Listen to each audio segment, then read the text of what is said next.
आज आपण खुसखुशीत करंजीचं सारण कसं तयार करायचं ते बघूयात। तर इथे मी साहित्य घेतलं आहे। खोबरं बारीक करून घेतलं आहे मिक्सरवरती आणि कढईमध्ये तूप टाकून घेतलं आहे। आता इथे हे खोबरं जे घेतलं आहे मी ते मोठा तुकडा घेऊन त्याचे बारीक काप करून मिक्सरला फिरवून घेतलं आहे। तुम्ही इथे खोबऱ्याचा कीस देखील घेऊ शकता आणि हे छान 2 मिनिटं परतून घ्यायचं तुपावर, म्हणजे हे सारण जे आहे ते महिनाभर खराब होत नाही। आणि जास्त नाही परतायचं आपल्याला, अगदी 2 मिनिटं। थोडासा रंग किंवा कलर चेंज झाला लगेच काढून घ्यायचं। आता याच कढईमध्ये आपण 1 चम्मच अजून तूप टाकणार आहोत, साजूक तूप, आणि त्यामध्ये बारीक रवा 1 वाटी टाकून छान मध्यम आचेवरती खमंग होईपर्यंत भाजून घ्यायचा।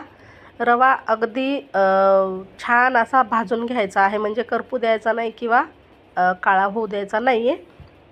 थोडासा रंग बदलेपर्यंत परतून घ्यायचा आहे तुपावरती आणि मस्त सुगंध यायला लागला की गॅस बंद करायचा आहे। आता यामध्ये भाजलेलं खोबरं टाकायचं।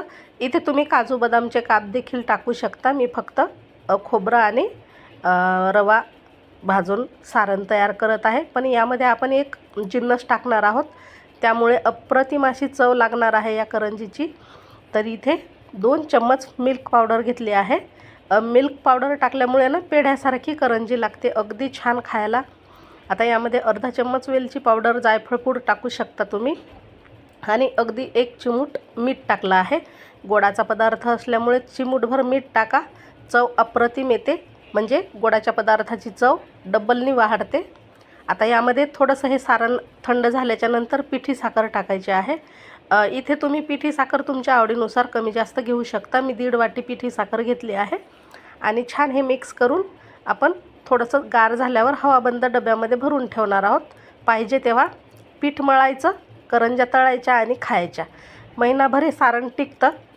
नक्की करून बघा, कसं झालं मला कमेंट करून सांगा। व्हिडिओ आवडल्यास लाईक शेअर करा। भेटू पुन्हा अशाच छानशा व्हिडिओमध्ये।